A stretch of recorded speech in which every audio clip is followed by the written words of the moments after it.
Hello, everyone. Welcome back to our Empathy Power Up. We had a little break because, as you can see, the the amazing Amy Wilson has got a little bit of sun and relaxation. I can get the relaxed energy from you, and you had to get your own power up, which was great. And I got a little mini break in there as well. We went to Vegas for like a 3-day trip, but the weekend, and realized I needed a longer break. So we'll talk about that later. But really excited. Welcome back to Empathy Power Up. We've got a really great topic as we continue our discussion where we talked about change, choosing empathy, then changed the idea of change, and then how it's sort of come through. And now it's a really important part of that journey of that story that we're talking about. And Amy, with so much strength and vulnerability, has shared her story and the journey and all the lessons that she's learned. And so today's topic is Empathy Rising. I love the topic title. I love what we're going to talk about. So Amy, let's go. Let's dive in. Okay, thank you for that. So I think that just to bring you up to speed, we just talked the last time we had our Empathy Power Up about change and about the hard truths of change and how change has a high failure rate.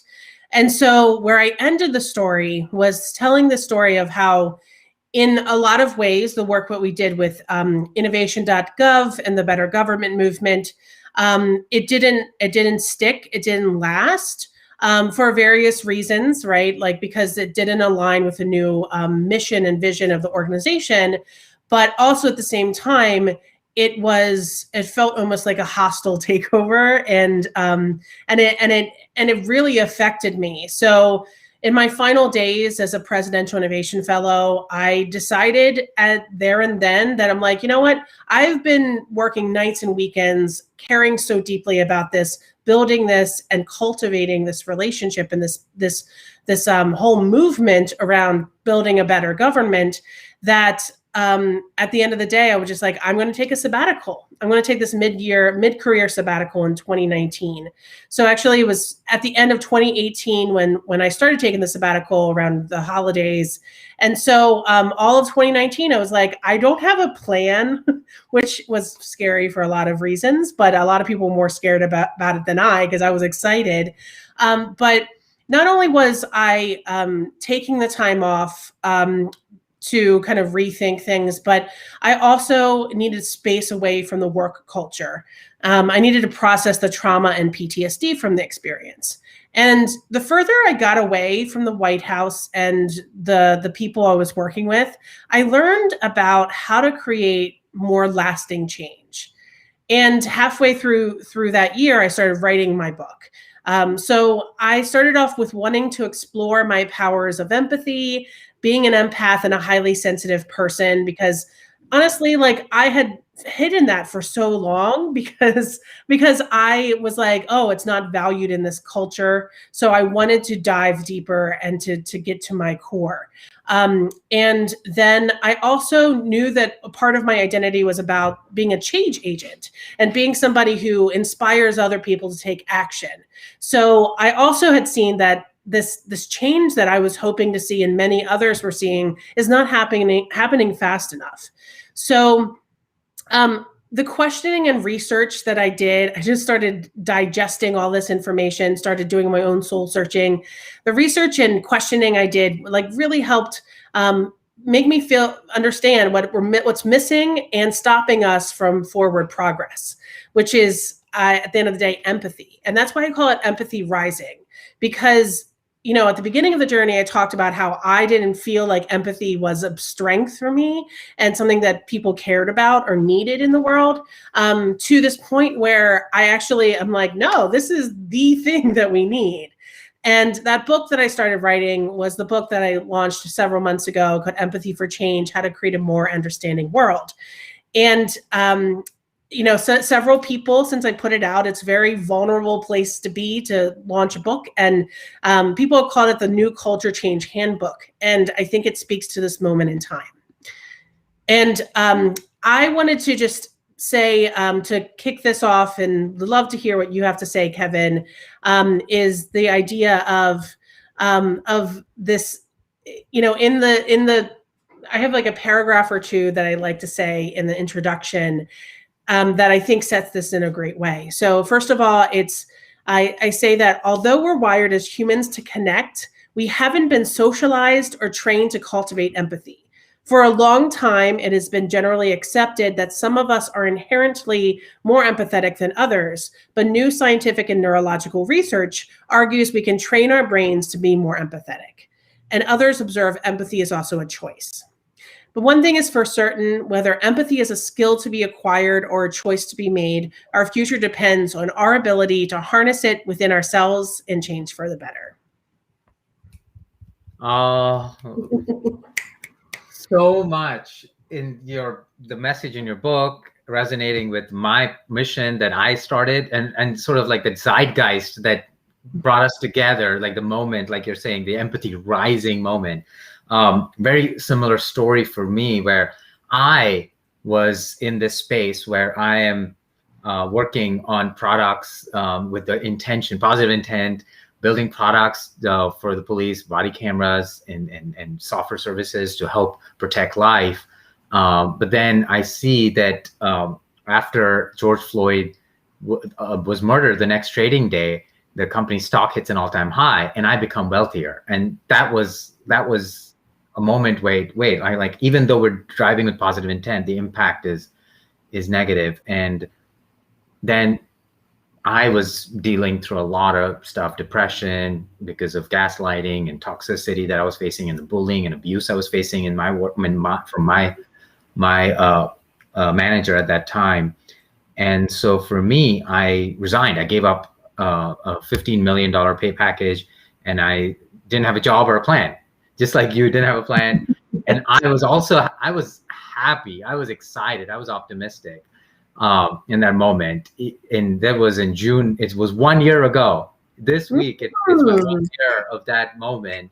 And I asked myself, how do we solve these problems that were happening? The goals of diversity, equity, inclusion, or the polarization that's happening, especially with the election that was happening, like the whole momentum coming through there. We're just talking past each other. We're yelling past each other, yelling at each other. We're not trying to understand each other's story. We don't even have, we keep saying that we don't have the same facts, but let's put facts away. What we have is our stories. And if we just listen to our stories. And so I asked myself, how do we solve that problem? And similar to your mission on your book, my mission was to create a world where people seek to understand one another. And that led to me realizing empathy is the answer. Empathy can help achieve the goals of diversity, equity, inclusion. Empathy can help reduce the polarization in the world. I say empathy can help with climate change, because what it does is build communities that can go understand each other and solve these biggest problems. And so that's, your story resonated so much with me, and your mission and your book, that's what led me to come and say, Amy, be my friend, be my friend, be my friend, because this is amazing. We have to build this community and join this movement and really work towards this whole concept of empathy rising and get it out into the mainstream movement. So it's very exciting to yeah. Well, maybe like, I know the book is called Empathy for Change, but it could easily be called Empathy Rising, and it didn't. Part two. I know that phrase didn't occur to me until after I'd as I was putting together this keynote, where I was like, you know what, because I was following along with my journey, and I wanted people to hear my story and to know that journey was where I was going. And what's interesting is that it doesn't just resonate with you. I think so many people, the Great Resignation is happening. A lot of people, which for those who don't know what that is, it's like Great Resignation. People have been staying in their jobs during the pandemic, and you're starting to see this. I'm actually doing a talk tomorrow in the Service Design for Government group about the pandemic and how it's been an opportunity for change and for empathy. So I think, in that way, we've been sitting with ourselves, right? And more so than we've ever have before. And in a way, it's a collective sabbatical in some ways. No, well, I mean, it depends on who you are. Like if you have kids, it's a lot more work that you need to take on. And you have a lot of other things, but it's a collective place where we could take a sigh relief, or if we're unhappy where we are, we can now make a decision. And so it's really fascinating to see where that goes. And if you want to join, I'm going to be posting later today. I have 2 talks I'm doing tomorrow at the Government UX Summit, and also at the Service Design for Government team. And in both times, I'm going to talk about change as I go forward there. So yeah, follow that content. Amazing content, amazing takeaways for sure. And what you said about this collective resignation, it sort of comes to me is that the fundamental fact that we all can sort of agree to, no matter who you are, we're all looking for happiness and fulfillment. Mm-hmm. Whether you're on the right side, whether you're on the left side, whether you're in the middle, whether you're in the sphere, right, wherever. Mm-hmm. That's what we fundamentally are. We're trying to understand ourselves. We're looking for happiness and fulfillment. And to get happiness and fulfillment, we need to understand ourselves. We need to understand our purpose, our why, all of these things. And so what this idea of collective resignation is, I think, because of the pandemic, people had that moment, that time, that was the gift that we didn't have before, that we got some of it back, where we could then reflect and say, wait, am I happy? Am I fulfilled? What is my why? What is my purpose? And sort of that, and that brings us back to this empathy rising concept, because that's what became my purpose. Now, I believe this is my life's calling, is to keep building and keep rising empathy, keep making empathy rise. And that's absolutely something that I understand now, with people now taking a moment to say, okay, what is my next step, next chapter post this? Mm-hmm. Yeah, and I think that there's so many people, just like a couple of weeks ago, they convened, Anita Nowak, who I think interviewed both of us on her podcast, started convening a bunch of empathy experts from around the world. And we're all like, we're all collectively doing something, and we all believe this is the answer.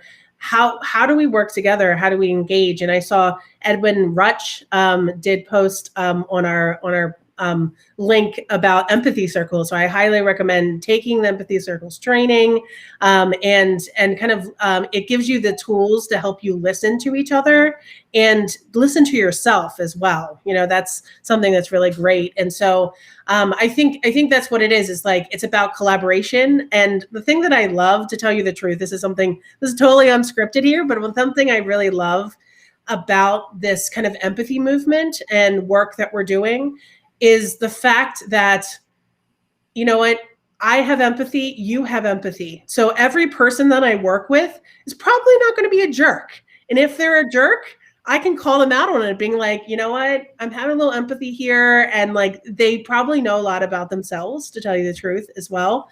So I really am like, you know what, if I could never work with another jerk again, like I would love it, right? Yes. And that's what I did in 2020. I quit another job because same situation. I refused to let that be part of my story anymore. And like you said, all these people who come together as part of the empathy rising movement at this point it's an amazing community we found, and it's awesome. And I was talking to Edwin last week, and I think it'd be great to have like a little mini empathy circle thing on our Power Up one week to bring Edwin in. And so it'd be exciting to learn more about this and how, and if you want to join the empathy rising movement and you want to join this, reach out to Amy or reach out to and we can help you. We can connect you. We're building amazing resources to help organizations achieve the goals. And one thing I've been saying for a while, and now I'm glad it's been sort of validated by these amazing experts, that empathy isn't something that we can learn in 1 4-hour training or 1 2-hour training once a year. It has to be something that we build and practice and continuously do. And we have to do it. I have to remind myself, like, hey, did I practice my empathy today? and build on it. And so we can help you get there. Yeah, and absolutely. And it's a choice, right? And something I'll say is like, in a simple form, empathy is feeling with somebody and not for them. Mm-hmm. And so I mean, like there's more. I'm going to put this all in my blog post that I think I actually have my blog post up, but I'm going to post it on social from my Medium blog about this, because empathy helps us feel with someone rather than for them, right? So it includes like these topics of dignity, that everyone is inherently worthy by just existing, humility, knowing that I'm not more important than another person, and the idea of equity. Mm-hmm. So searching for equal outcomes over equal access. So these are all words, and it's gaining steam. It's gaining momentum. I'm going to do some announcements this week. Now that I'm back from vacation, some really exciting talks and engagements we're going to be doing coming up, and you're going to be doing this, and Alex and Ibrahim and all of us are going to be kind of presenting in different forums to talk about this collaborative that we're doing. So super exciting work. I wanted to close things. We're at the 16-minute mark. We're at time. Minutes over. But yeah, I just think that at the end of the day, what empathy allows us to do is to have compassion, help us sense what's happening in the world and respond to it, and then leads us to community care. I love that. And I'm going to end it there today. Like, those are the reasons why. Join the movement, join us. If you're interested in joining the collaborative, we're going to be opening up applications very soon to join. So we'll talk to you soon. Thanks for joining us this week. Let's help empathy rise some.